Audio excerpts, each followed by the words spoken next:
अस्सलाम वालेकुम स्टूडेंट। तो आज का हमारा टॉपिक है साइटोस्केलेटन। सेल बायोलॉजी के अंदर हमने डिफरेंट ऑर्गेनेल्स को स्टडी किया, उनकी स्ट्रक्चर, फंक्शंस एंड कंपोजिशंस के बारे में जो है ना सारी डिटेल्स हमने स्टडी की। तो आज हम साइटोस्केलेटन को डिस्कस करते हैं। इसको डिस्कस करने से पहले आपसे रिक्वेस्ट है कि अगर आप हमारे चैनल पर न्यू है, अभी तक हमारे चैनल को सब्सक्राइब नहीं किया, so please subscribe my channel and press the bell icon ताकि आपको हमारी लेटेस्ट वीडियोज़ मिलती रहें। साइटोस्केलेटन एक फ्रेमवर्क है जो कि सेल के अंदर सपोर्ट का काम करता है। अगर देखें तो cytoskeleton is made up of two words, cytoplasm, cyto mean cytoplasm and skeleton mean framework. ठीक है।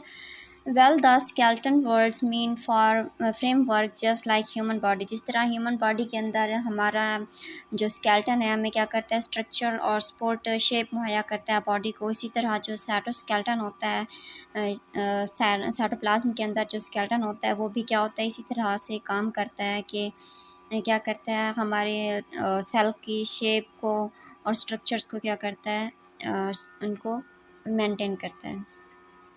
साइटो का मतलब कि साइटोप्लाज्म होता है। तो ये क्या होता है, साइटोप्लाज्म क्या होता है, it is a thick liquid fluid which is present inside the cell.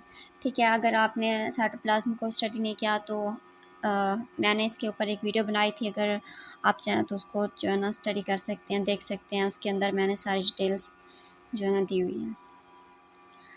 Cytoskeleton को देखें तो इसकी कंपोजिशन की बात करें तो it is made up of 3 types of filaments. ठीक है। कौन कौन से होते हैं, मैक्रोट्यूब्यूल्स, इंटरमीडिएट फिलामेंट्स एंड मैक्रोफिलामेंट्स। कंपोजिशन की बात करें तो साइटोस्केलेटन के अंदर क्या होते हैं, मेन प्रोटीन्स पाई जाती हैं। कौन कौन सी होती हैं, ट्यूब्यूलिन होती है, एक्टिन, ट्रोपोमायोसिन, मायोसिन और कुछ अदर मसल प्रोटीन्स होती हैं जो कि क्या करती हैं, साइटोस्केलेटन के अंदर पाई जाती हैं।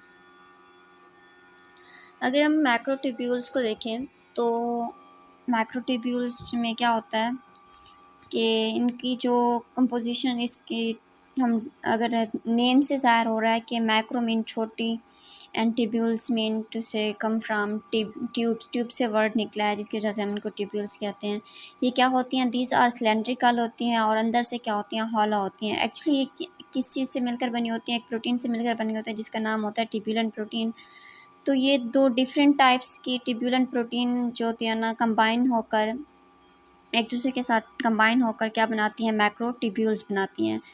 तो इस वाली डायग्राम में आपको देना रेड और येलो कलर की जो मैक्रोट्यूब्यूल्स हैं, टू डिफरेंट ट्यूब्यूल्स हैं, आपको नज़र आ रही हैं। जब ये क्या होंगी, कंबाइन होती हैं एक दूसरे के साथ तो क्या बनाती हैं, मैक्रोट्यूब्यूल्स बनाती हैं। एक अल्फ़ा होती है तो दूसरी क्या होती है, बीटा ट्यूब्यूलिन प्रोटीन होती है।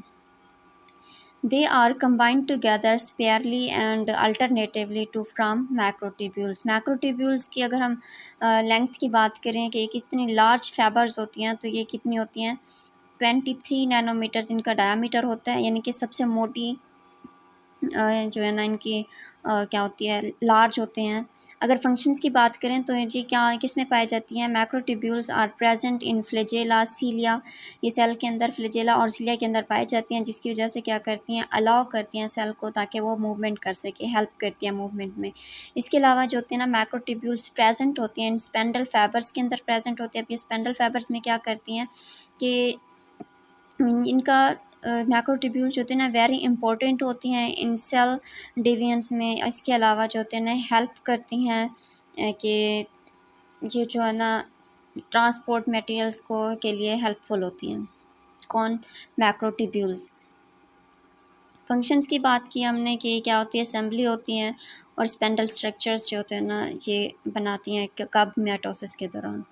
इसके अलावा अगर हम देखें साइटोस्केलेटन के तो इंटरमीडिएट फिलामेंट्स आता है। इंटरमीडिएट फिलामेंट्स कौन सी होती हैं कि दरमियान में मैक्रोट्यूब्यूल्स और मैक्रोफिलामेंट के दरमियान में जो फिलामेंट्स आते हैं उनको हम क्या कहते हैं, इंटरमीडिएट फिलामेंट्स कहते हैं। It is in present between macrofilament and macrotubules and they are intermediate in size. और साइज़ के लिहाज से भी ये क्या होते हैं, इंटरमीडिएट होते हैं। इनका साइज़ कितना होता है, 8 to 12 माइक्रोमीटर डायमीटर जो होता है इनका साइज़ होता है। अगर हम इनकी कंपोजिशन की बात करें तो इनकी कंपोजिशन क्या होती है कि ये जो इंटरमीडिएट फिलामेंट्स होती हैं मेक द फिलामेंट इज़ ये इस तरह से प्रोटीन से बनी होती हैं, जो कि क्या करते हैं, फिलामेंट को क्या करती हैं, is actually concern to the related functions. For example कि अगर इंटरमीडिएट फिलामेंट्स होती हैं ना प्रेजेंट होती हैं हेयर और नेल में, तो ये क्या करती हैं, दे कंटेन केराटिन प्रोटीन्स, इनके पास केराटिन प्रोटीन्स होती है। इसी तरह अगर these filaments are present in other part of the body और cell, their composition will be different. तो इनकी कंपोजिशन क्या होगी, डिफरेंट होगी। ये किससे मिलकर बनी होती हैं, they are made up of different monomers, ये मुख्तलिफ मोनोमर से मिलकर बनी होती हैं। फंक्शंस की बात करें तो जो इंटरमीडिएट फिलामेंट के फंक्शंस हैं वो क्या होते हैं कि ये क्या करती हैं, वेरी इंपॉर्टेंट होती हैं to maintain the shape because they are present near the cell membrane, क्योंकि ये सेल मेम्ब्रेन के पास ही पाए जाते हैं, जिसकी वजह से ये क्या करते हैं, सेल की शेप को मेंटेन रखती हैं। And they are also helpful to bear tensions को भी बेयर करती हैं कि अगर प्रेशर ज़्यादा हो गया तो उसको बेयर करती हैं। And they provide the support because they are proteins होती हैं and keep the tissue turgor, और टिश्यू टुगेदर भी करती हैं। इसके अलावा जो है ना मैक्रोफिलामेंट, अब ये मैक्रोफिलामेंट क्या होते हैं, मैक्रोफिलामेंट इनके नाम से ही ज़ाहिर हो रहा है कि ये macro mean small and filaments जो होते हैं ना वो मतलब छोटे छोटे थ्रेड लाइक स्ट्रक्चर्स होती हैं। दे आर स्मॉल फिलामेंट जो कि किससे मिलकर बने होते हैं, एक प्रोटीन से मिलकर बने होते हैं जिसका नाम क्या होता है, एक्टिन प्रोटीन। एक्टिन क्या होते हैं, एक्चुअली प्रोटीन्स होती है, और ये जो प्रोटीन्स होती हैं ये क्या होते हैं, अरेंज होती हैं इन हेलिकल शेप में और हेलिकल फॉर्म में। जैसे कि एक एक्टिन जो होते हैं ना दूसरे एक्टिन प्रोटीन्स के ऊपर हेलिकली स्पैरल होगी और क्या बनाएगी, एक पार्टिकुलर स्ट्रक्चर बनाएगी जिसको हम क्या कहते हैं, मैक्रोफिलामेंट कहते हैं। मैक्रोफिलामेंट की अगर डायमीटर की बात करें तो एक्चुअली 7 नैनोमीटर थिक होता है and it is the thickest filament among these 3 ये तीनों में से ज़्यादा थिकेस्ट होता है। फंक्शंस की बात करें तो मैक्रोफिलामेंट के जो फंक्शंस होते हैं इन्वॉल्व होते हैं सेल डिवीजन में, इसके अलावा सेल मोटेलिटी और साइटोप्लाज्मिक स्ट्रीमिंग में। साइटोप्लाज्मिक स्ट्रीमिंग होती क्या है, साइटो का मतलब होता है कि inside the cytoplasm we know the different organelles और प्रेजेंट के साइटोप्लाज्म के अंदर डिफरेंट ऑर्गेनेलीज पाई जाती हैं। इस वजह से ये जो होते हैं ना क्या होते हैं, बहुत सारे न्यूट्रेंट और प्रोटीन्स भी क्या होती हैं, नीड होती हैं to travel from one part to another part of the cell के अंदर एक जगह से दूसरी जगह मूव करने के लिए भी ये क्या करते हैं, स्ट्रीमिंग करते हैं। विद द हेल्प ऑफ मैक्रोफिलामेंट की मदद से जो मैक्रो मालिक्यूल्स होते हैं वो ट्रैवल करते हैं सेल के एक हिस्से से दूसरे हिस्से में along with this the other organelles can also move from one part to the other part of an cell. So this is the what we call cytoplasmic streaming, and the cytoplasmic streaming is only possible because of these macrofilaments. मैक्रोफिलामेंट्स की वजह से cytoplasmic streaming जो होती है ना possible होती है।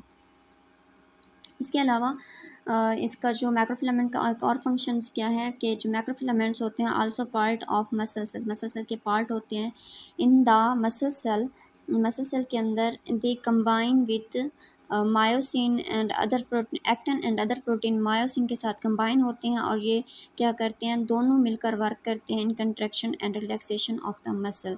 जब ये दोनों प्रोटीन मिल जाएंगी तो हमारे मसल्स क्या होंगे, कंट्रैक्ट और रिलैक्स होंगे।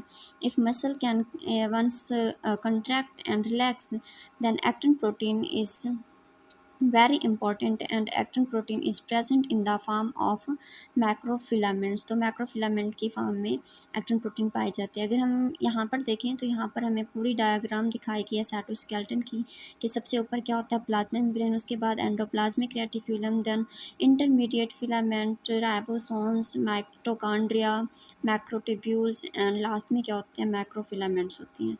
तो ये आज का हमारा टॉपिक था। अल्लाह हाफिज़।